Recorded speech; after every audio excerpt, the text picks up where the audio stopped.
여러분 신앙의 삶 속에도 따뜻한 봄이 함께하기를 바라고 꽃피는 신앙생활 되시고 또 한 해의 아름다운 열매를 맺혀가는 이런 귀한 은혜로운 한 해가 되기를 축복합니다.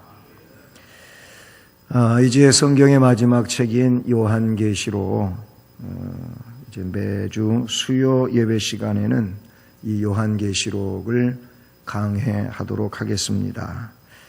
요한계시록도 차근차근 이렇게 강해해 나갈 테니까 요한계시록을 처음부터 끝까지 쭉 한번 듣고 싶다, 이 말씀을 정말 알고 싶다 라고 하시는 분은 이 수요 예배에 꼭꼭 참여하시고 또 말씀의 은혜를 받으시기를 간절히 소원합니다. 창세기는 첫 번에 나오는 책이죠. 창세기는 시작을 알리고 있어요. 모든 것의 시작이 창세기에 기록이 되어져 있죠. 그런데 요한계시록은 마지막 책입니다. 그래서 창세기에서 시작된 모든 내용의 결말을 요한계시록에서 다루고 있다, 그렇게 볼 수 있습니다.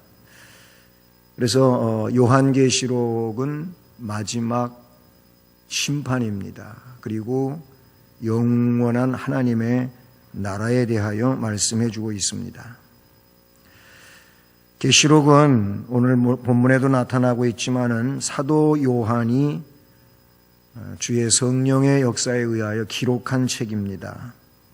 오늘 말씀에는 2절에 요한은 하나님의 말씀과 예수 그리스도의 증거, 자기가 본 것을 다 증언하였느니라.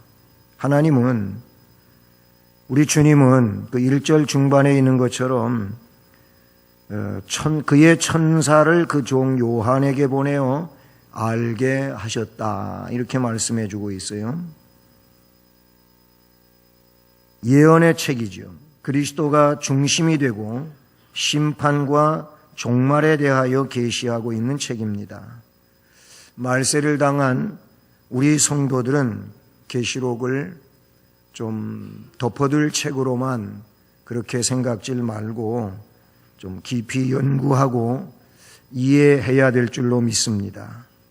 왜 그러냐면 그 실체에 대하여 알고, 그리고 환난과 질고가 극심해져가는, 또 영적 전쟁이 굉장히 극렬해져가는 이 마지막 때에 이 말씀의 내용들을 알아야 그런 영적 이 전쟁에 대처할 수가 있고, 그리고 그 가운데서 주의 은혜로 승리하게 될 줄로 믿습니다.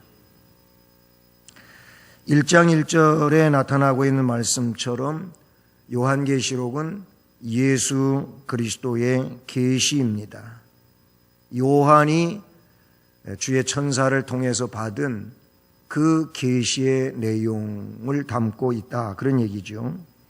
계시라고 하는 그 원어는 아포칼립시스라는 그런 단어입니다. 이 칼립시스라고 하는 것은 칼립토, 덮는다라고 하는 말에서 온 것이고, 아포칼립시스 그랬는데, 이 아포는 벗긴다 혹은 제친다, 이런 의미를 담고 있습니다.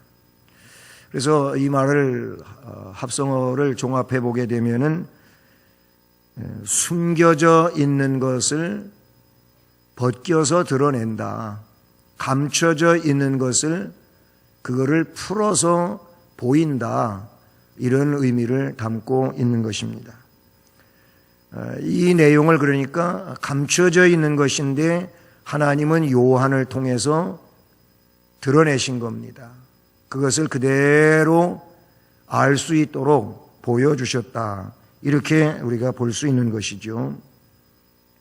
사실 인간은 하나님을 알 수도 없고 또 하나님이 우리에게 나타내시려고 하는 진리도 하나님께서 그것을 알 수 있게 해주지 않는 한 알 수가 없어요. 인간으로서는 알 수가 없다, 그런 얘기예요. 하나님께서 그것을 열어서 보여주실 때에 볼 수 있는 거예요. 그거를 보여주실 때 우리가 볼 수 있는 것이지, 하나님이 감추어진 대로 그대로 봉함에 두었다면은 어느 누구도 그거를 알 수가 없는 겁니다.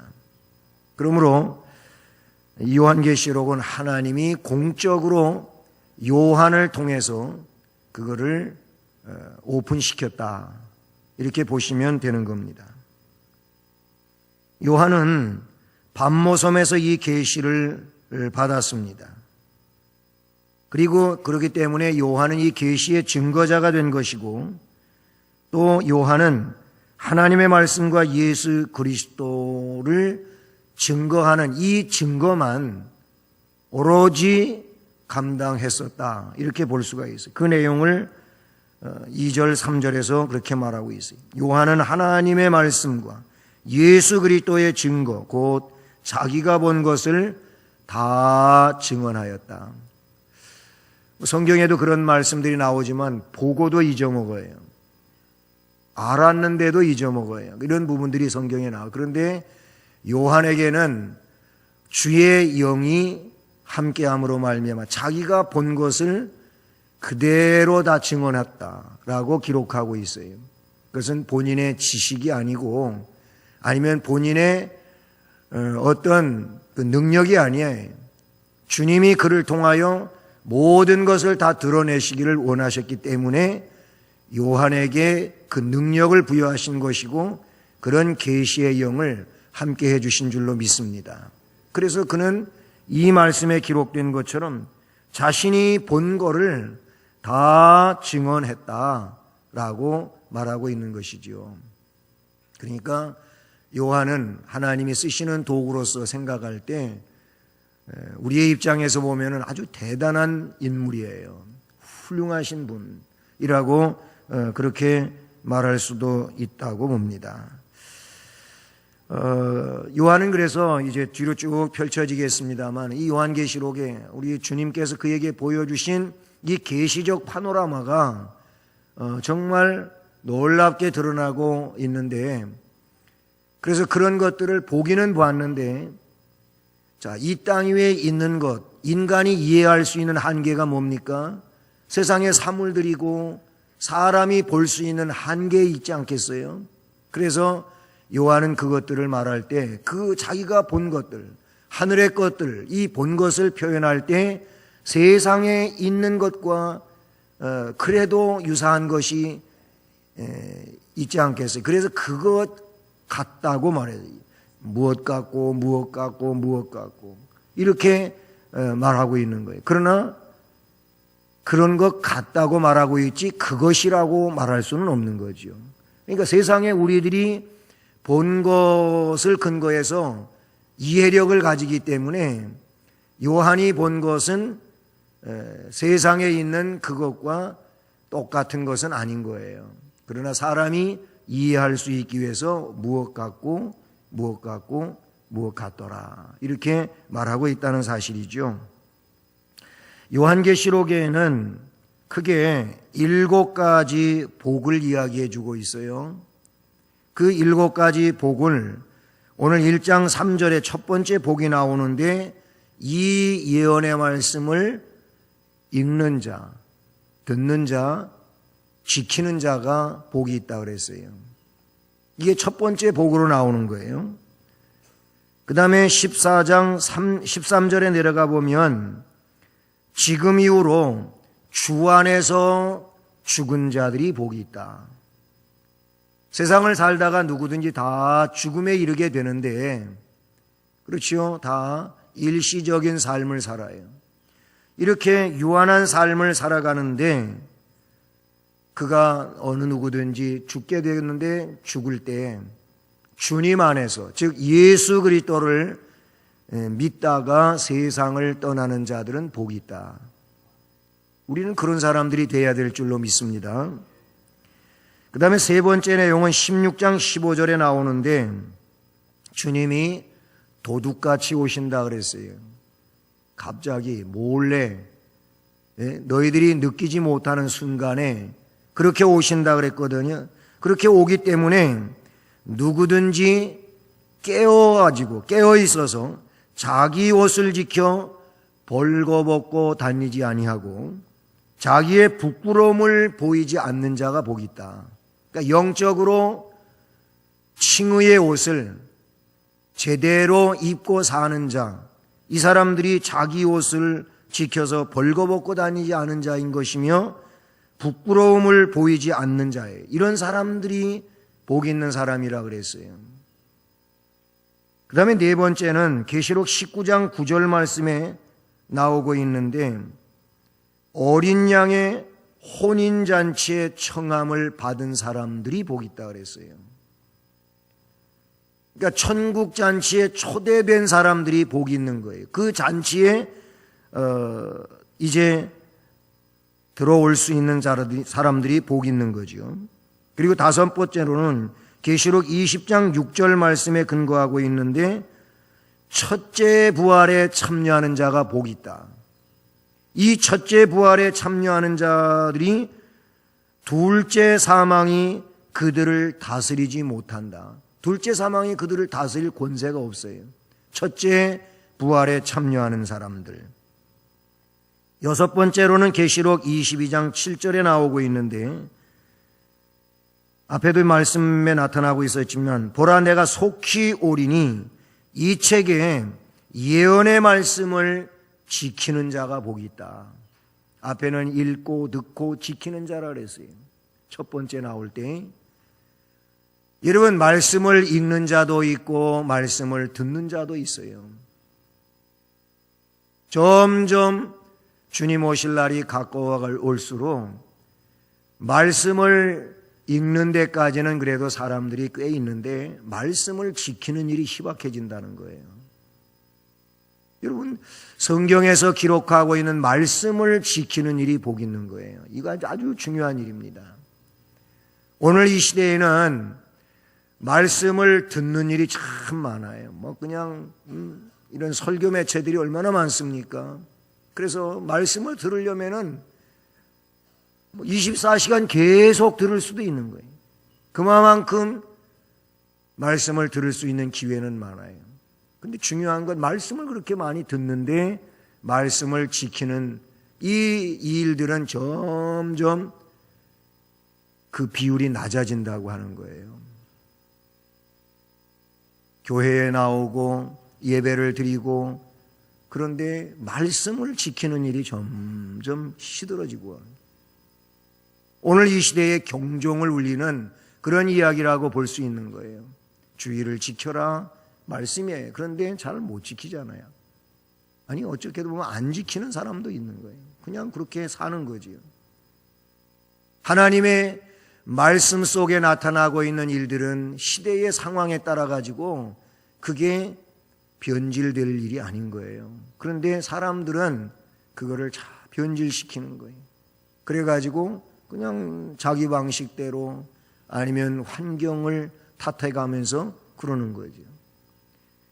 여섯 번째로는 이렇게 이 책의 예언의 말씀을 지키는 자가 복이 있다. 지키는 자가 복이 있음을 믿으시기 바랍니다. 지켜야 돼. 말씀은 지키라고 있는 것이지 그냥 듣고 말라고 있는 게 절대 아니라고 하는 거죠.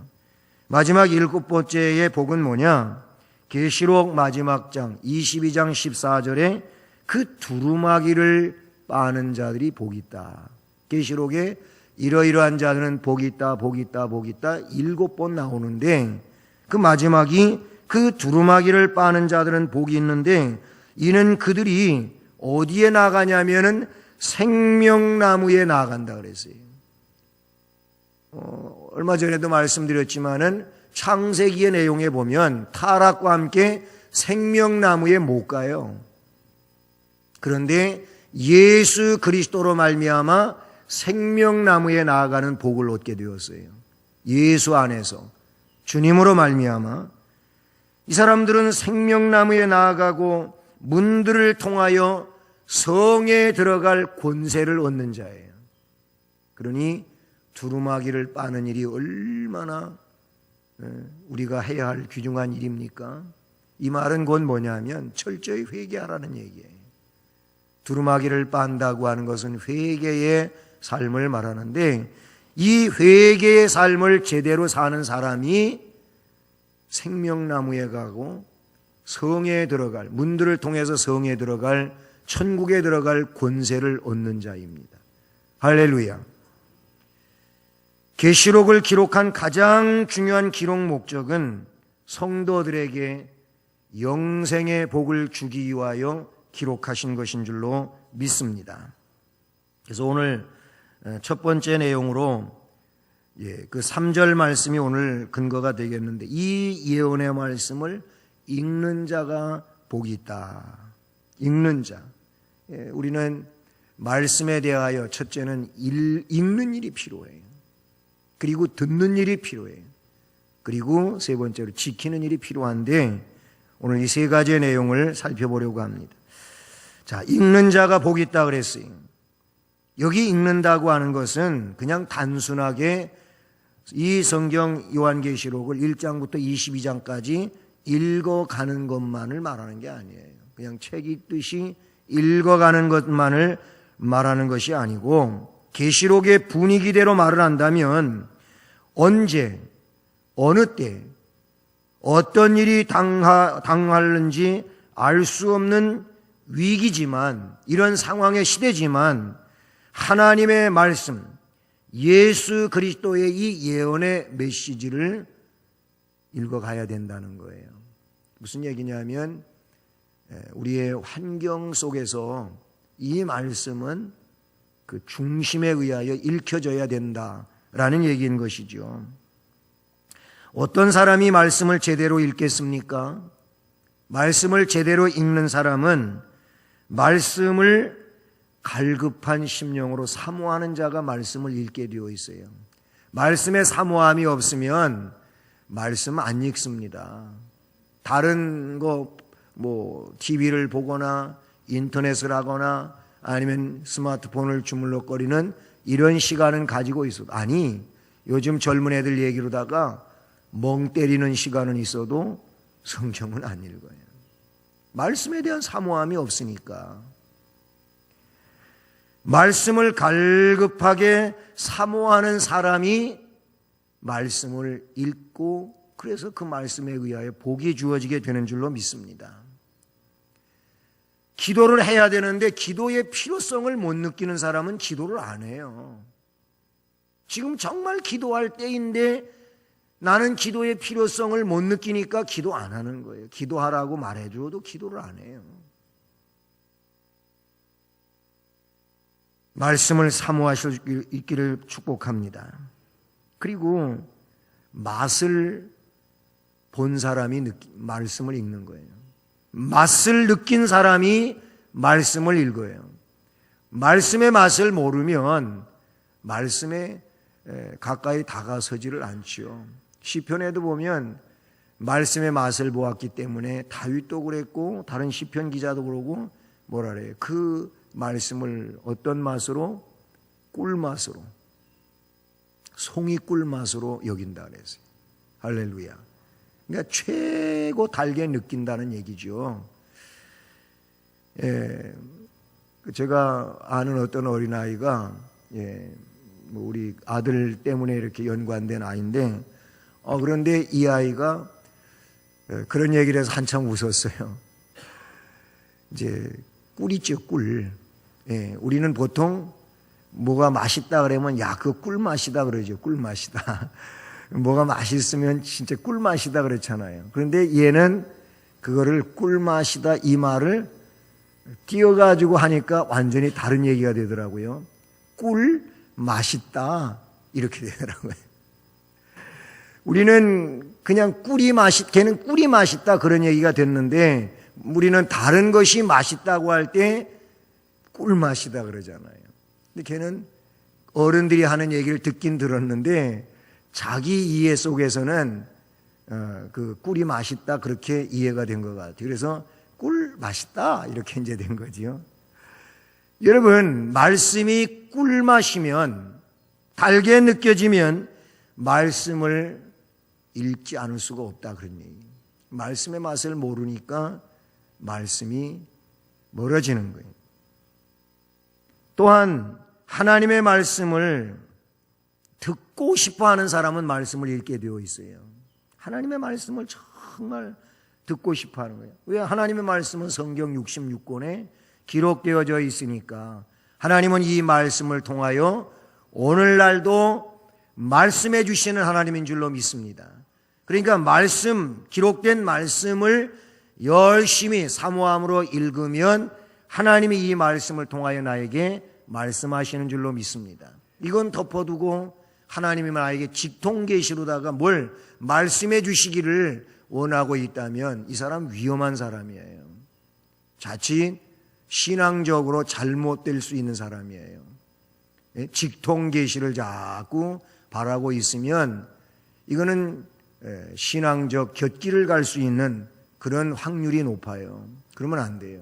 말씀 안에서 하나님의 음성 듣기를 원하는 심령이 되어야 될 줄로 믿습니다. 말씀을 읽는 자가 왜 복이 있는 겁니까? 성경을 우리가 이렇게 헤아려 보게 되면 우선 말씀을 읽는 자는 그리스도의 비밀을 깨닫는다고 성경은 기록하고 있어요. 에베소 3장 4절을 보면 이것을 읽으면 그리스도의 비밀을 내가 깨달은 것을 너희가 알 수 있으리라 그랬어요. 말씀을 읽으면 주님의 비밀을 깨닫는 은혜가 있게 되는 줄로 믿습니다. 그런가 하면 말씀을 읽으면 위로와 기쁨을 얻습니다. 왜냐하면 말씀은 위로의 책이에요. 말씀은 영혼의 기쁨을 허락하는 책인 줄로 믿습니다. 왜냐하면 그것이 영혼의 양식이기 때문에 그래요. 사도행전 15장 31절에 읽고 그 위로한 말을 기뻐하더라 그랬어요. 말씀을 읽고 그 말씀으로 위로한 말을 기뻐하더라 그런 거예요. 말씀을 읽으면 죄를 분별하는 은혜가 있게 돼요. 말씀을 통하여 그 말씀의 능력에 의하여 내가 뭘 지금 잘못하고 있는지 그 죄를 분별하게 되는 줄로 믿습니다.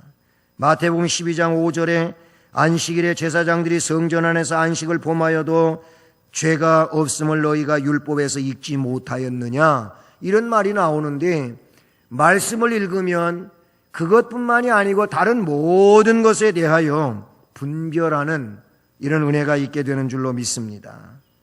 그리고 말씀을 읽다가 보면 말씀을 통하여 또 다른 말씀을 해석하고 은혜 받는 이런 일이 있게 되는 줄로 믿습니다. 성경은 짝을 이루고 있는 말씀들이 너무나 많이 있지 않습니까? 그래서 구약과 신약은 짝을 이루는 책으로 이렇게 이루어지기도 하는데 그렇기 때문에 말씀을 읽다가 보면 궁금증도 풀리게 되고 또 여러 가지 영적 지식을 더해가며 신앙생활을 바르게 해갈 수 있는 이런 은혜가 있게 되는 줄로 믿습니다. 말씀을 읽으면 읽을수록 하나님을 경외하고 주님을 섬기고 성령 안에서 살아가는 이런 은혜로 충만하게 되는 줄로 믿습니다. 이런 것들이 말씀을 읽는 자에게 주어지는 복인 줄로 믿습니다. 그러니까 이 요한계시록에서 앞에 7가지 복에 대해서도 말씀을 했었지만은 다 보면 기복신앙하고는 거리가 먼 거지요. 그런 내용들을 보면 전부 영적인 것이고 신령한 하나님의 것이고 그런 내용들이에요. 사람들은 그런 것보다는 어떻게 하면은 내가 평안해지냐, 내가 어려움이 없게 되느냐, 내가 물질적으로 부유해지느냐, 내가 또 승진하고 취직하고 잘 살아갈 수 있느냐, 이 신앙생활을 이것에 너무나 많이 연결을 시키고 있다는 거예요. 그런데 요한계시록을 보면은 그런 내용하고는 하나도 없어요. 오히려 마지막 시대의 영적 전쟁터에서 어떻게 하면 이 전쟁을 승리로 이끌고 은혜의 삶을 살 것이냐, 하나님 뜻대로 바르게 살 것이냐, 전부 요한계시록은 이런 것이 하나님이 그 백성들에게 주시는 복이라고 말씀해 주고 있는 것을 볼 수가 있다는 사실이죠. 말씀을 사모하는 심령으로 읽을 수 있기를 바랍니다. 말씀의 맛을 느껴가며 더 말씀을 깊이 읽어가실 수 있기를 주님의 이름으로 축복합니다. 그 다음에는 말씀을 듣는 자가 복이 있다 그랬어요. 말씀을 듣기 위해서는 어떻게 해야 되겠습니까? 말씀이 선포되어지는 자리에 있어야 말씀이 들려지지요. 그렇지 않아요? 말씀을 듣기를 원한다면 말씀을 들을 수 있는 자리에 있어야 듣는 것이지, 말씀을 들을 수 있는 자리에 없으면 말씀을 들을 수가 없는 거잖아요. 말씀을 듣는 자가 복이 있다고 했으니 말씀을 듣기 위하여 말씀이 전해지는 자리에 있어야 될 줄로 믿습니다.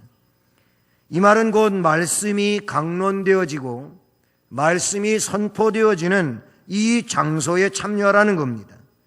바쁜 생활 속에서 말씀을 강론하는 예배 시간마다 참여하는 일은 쉽지는 않겠지요. 쉽지 않지만 그러나 그 복을 받기 위해서는 그 자리에 가는 것이, 그 복을 받기를 원하는 사람은 꼭 해야 할 일이라고 보는 것이죠. 왜 말씀을 듣는 것이 복이 있습니까? 로마서 10장 17절은 말씀을 들을 때에 믿음이 생긴다고 말하고 있습니다. 나는 신앙생활을 벌써 몇 년을 했는데도 믿음이 자기 스스로 믿음이 안 자란다. 이게 또 직설적으로 얘기하면은 그것도 또 상처가 되니까 그렇게 또 직설적으로 잘 하기가 어렵지요. 그래서 좀 둘러서 이야기를 한단 말이죠. 신앙이 잘 성장이 하지 않는 이유, 말씀을 그만큼 멀리해서 그렇습니다. 말씀을 가까이 하십시오. 말씀 듣는 일을 좀 열심히 하십시오. 얘기해 주는 거예요. 그러니까 말씀을 들을 기회가 없는 거잖아요. 들을 기회가 없는 거예요. 그냥 주일날 예배 한번 그냥 점 찍는 식으로 왔다 가고, 아니 그것도 또 뭔 일이 있으면은 쉽게 빠져버리고, 그리고 본인 스스로가 말씀을 읽으려고 하는 것, 그런 것도 별로 없고, 그러면 신앙이 성장할 그 양분이 나한테 올 기회가 없는 거예요. 뭘 어떻게 해서 성장되겠냐는 말이에요. 그렇지 않겠어요? 뭔가 양분이 공급이 돼야지요. 신앙의 성장, 이 믿음이 성장하는 그 양분의 공급은 말씀이에요. 말씀밖에 없는 거예요. 그 말씀을 들어야 돼요. 말씀을 들음으로 믿음이 생기는 거예요. 믿음은 들음에서 난다 그랬어요. 들음은 그리스도의 말씀으로 말미암느니라 그랬어요. 이 그리스도의 말씀을 들음으로 믿음이 생기고 믿음이 자라나고 성장되는 줄로 믿습니다. 요한복음 5장 39절은 말씀을 들음으로 영생을 얻는 거예요. 너희가 성경에서 영생을 얻는 줄 생각하고 성경을 상고하거니와. 그랬어요. 말씀을 듣게 되므로 그는 그 말씀의 은혜에 의하여 영생의 이 축복을, 지난번에도 얘기했지만 이 은총의 삶을 살아가는, 여기에 나아가게 되는 줄로 믿습니다. 그리고 사도행전 10장 44절에 베드로가 이 말 할 때에 성령이 말씀 듣는 사람들에게 내려오더라 그랬어요. 말씀 듣는 사람들에게, 고넬료 가정에 모여가지고 말씀 듣는 이 사람들에게 성령이 내려왔어요. 그러니까 말씀을 들을 때에 성령도 받고 은혜도 받고 믿음도 생기고 영생의 역사를 충만하게 이루어가고, 그렇기 때문에 말씀을 듣는 자가 복이 되는 줄로 믿습니다. 말씀을 들을 때 회개의 역사도 일어난다고 사도행전 2장 37절에 있어요. 말씀을 듣고 마음에 찔려서 베드로하고 다른 사도들에게 말씀 듣고 찔린 사람들이 묻기를 형제들아 우리가 어떻게 하면 좋겠냐 어찌할꼬 그랬어요. 말씀을 들을 때 그 말씀에 의하여 찔림을 받으면서 내가 잘못한 주님께 잘못한 이 일을 어찌할꼬는 회개예요. 회개의 역사는 말씀을 들을 때 일어나게 되는 줄로 믿습니다. 말씀 들으면서 찔리면 회개해야 되는 거예요. 찔리고 회개하면은 이게 복인데 그렇지 않고 사람들이 좀 이상하게 그것들을 표현하는데 목사님이 오늘은 되게 때리더라. 목사님이 오늘은 되게 치더라. 이런 식으로 표현하는데 이 치더라 때리더라 이러는 분들은 대부분 보면 회개를 잘 안 하고 그거를 좀 거부하고 은혜를 못 받는 거예요. 누가 내 얘기를 가서 목사님한테 고자질해 갖고 야 오늘은 순전히 내 얘기만 하더라 이러기도 하고 그렇게 느껴졌다면 회개해야 합니다. 그리고 하나님 앞에 바로 서야 됩니다. 그러면 그게 복이 되는 거죠. 그렇죠? 네. 중생하는 역사도 하나님이 하시는 일이지만 말씀에 의하여 그 거듭남의 능력의 역사가 그 안에서 이루어져 가게 되는 줄로 믿습니다. 또 한 가지 말씀을 지키는 자가 복이 있다 그랬는데 말씀을 읽고 듣는 것보다도 더 중요한 일이 있다면 지키는 일인 줄로 믿습니다. 그래서 1차적인 거 말씀을 읽는 일, 2차적인 거 듣는 일, 3차적인 거 지키는 일이에요. 말씀을 왜 읽어요? 말씀을 왜 들어요? 말씀을 지키려고 읽고 듣는 줄로 믿습니다. 읽고 들어도 말씀을 지키지 아니한다면 앞에 1차적이고 2차적인 이 내용이 그에게는 은혜로 임하지 않은 거예요. 진정한 은혜로 임하지 않은 거예요. 말씀을 읽고 말씀을 들을 때 진정으로 은혜로 임하면 그 말씀은 삶 속에서 결단되어지고 적용해서 그래서 바른 삶을 살아가는 이런 능력의 역사가 일어나게 되는 줄로 믿습니다. 계시록 앞으로 공부할 내용이지만 3장에 내려가 보면 거기 주님으로부터 칭찬받은 빌라델비아 교회가 나오는데 3장 8절과 10절에서 빌라델비아 교회에 대하여 이야기할 때 이렇게 말합니다. 볼지어다 내가 네 앞에 열린 문을 두었으되 능히 닫을 사람이 없으리라. 내가 네 행위를 아노니 내가 작은 능력을 가지고서도 내 말을 지키며 내 이름을 배반하지 아니하였도다. 작은 능력 가지고도 내 말을 지켰대요. 내 말을 지켰을 뿐만 아니라 내 이름을 배반하지 아니하였도다고 그랬어요. 그런데 그래서 그들에게 열린 문을 내 앞에 둔다. 열린 문을 너에게 준다. 문이 너한테는 열려 있다. 이렇게 말씀해 주고 있어요. 내가 열어놨으니 이 문을 닫을 사람이 없다. 이렇게 주님이 이 빌라델비아 교회를 향하여 말씀해요. 10절에 내려가서는 뭐라 그래? 같이 읽어봐요. 시작. 내가 나의 인내의 말씀을 지켰은즉 내가 또한 너를 지켜 시험의 때를 면하게 하리니 이는 장차 온 세상에 임하여 땅에 거하는 자들을 시험할 때라. 아멘. 인내의 말씀을 지켜서 이 큰 시험을 면하게 해주겠다는 겁니다. 할렐루야. 이 말은 곧 다른 사람 다 시험당하고 문제 생겨도 너는 이 시험에서 보호하겠다. 지켜주겠다. 이런 말씀이거든요. 왜? 말씀에 나오는 그대로 나의 인내의 말씀을 지켰으니까.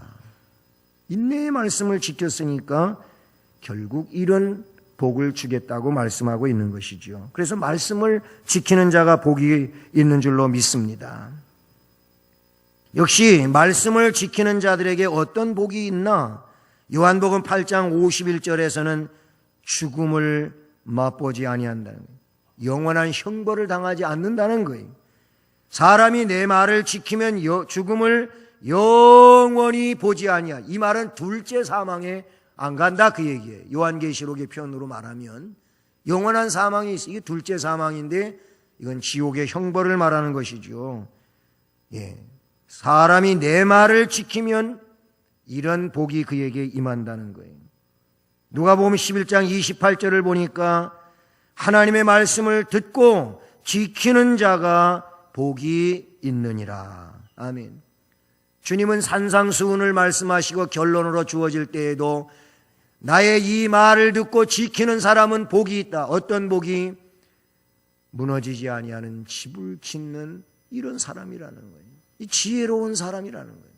말씀을 듣고 그 말씀을 지킬 때. 할렐루야. 말씀을 듣고 지키는 일이 이렇게 중요한 거예요. 마태복음 19장 17절에는 생명에 들어가는 첩경이 이 말씀을 지키는 일이라고 말하고 있어요. 누가복음 8장 15절에서는 좋은 마음으로 말씀을 듣고 지키어 인내로 결실하는 자니라. 계시록 3장 10절 아까도 읽었습니다마는 시험의 때에 주님이 지켜주시는 이런 역사가 말씀을 듣고 지키는 자들에게 주어지는 복인 줄로 믿습니다. 말씀을 지킴으로 복받는 이 믿음이 되기를 바랍니다. 어떤 신학자는 믿음에는 여러 종류의 믿음이 있다고 하면서 이렇게 표현들을 했더라고요. 번갯불 같은 믿음이 있다 그래요. 번갯불 같은 믿음. 어떤 내용이냐면은 한순간에 바짝 잘 믿는 믿음. 이게 번갯불 같은 믿음. 그리고는 그 시절은 끝나버린 거예요. 반짝 예수 잘 믿다가 흐지부지 되는 이 번갯불 같은 믿음이래요. 또 진통제 믿음이 있다 그래요. 진통제 믿음. 좀 기도원에나 갔다 오거나 부흥 집회나 한번 하면 어느 정도 기간 그때 좀 효력이 있다가 그 약기가 떨어지면은 그냥 또 옛날로 돌아가 버리고 마는 진통제 믿음. 진통제 효력은 아시잖아요. 진통제 하나를 먹으면 그 효력 있는 시간은 좀 있어요. 그 시간 지나가면 또 아파. 또 아프잖아요. 이게 진통제 믿음이래요. 선인장 믿음도 있다 그래요. 선인장 꽃처럼 금방 시드는 믿음. 선인장 꽃은 다른 꽃보다 사실 오래 가기도 해요. 그런데 시들어버리는 믿음을 말하는 거예요. 좀 화사했다가 이내 시들어버리는 믿음. 바람개비 믿음이 있다 그래요. 이 믿음은 환난이 있어야만 열심내는 믿음이래. 이런 사람한테는 계속 환난이 있어야 돼. 그러면 안 되겠죠, 그렇죠? 근데 그런 일이 있으면 아이고 주여 하고 주님 앞에 와서 엎드렸다. 이게 다 지나가 버리고 나면 또 이제 룰루랄라 하고 이런 거. 이게 바람개비 믿음이랍니다. 해바라기 믿음이 있다 그래요. 환경이 좋을 때만 화려한 믿음. 환경이 안 좋으면 그냥 안 좋은 상태로 가는 거.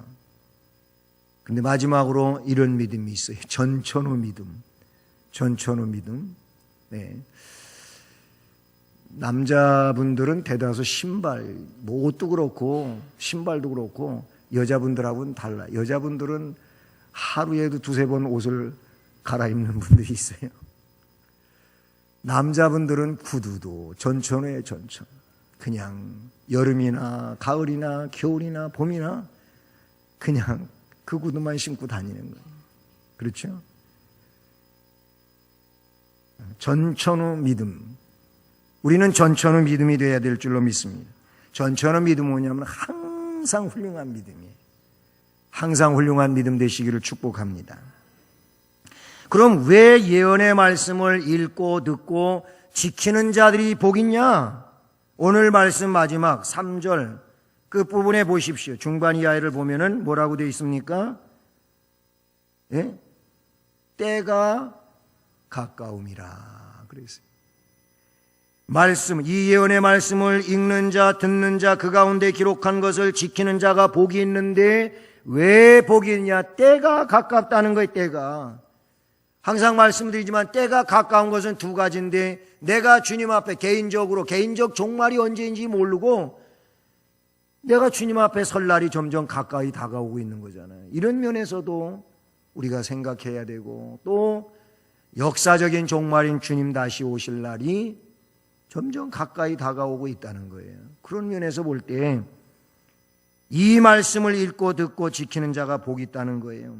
때는 종말의 때를 말하고 심판의 때를 말하는데 주님 앞에 설 때 우리는 심판 앞에 설 수밖에 없지요. 그러므로 이 심판이 가까워오기 전에 주님 앞에 내가 서기 전에 우리는 말씀을 읽고 듣고 지켜서 미리 그 때를 말씀으로 바르게 준비해가는 은혜자가 되기를 주님의 이름으로 축복합니다.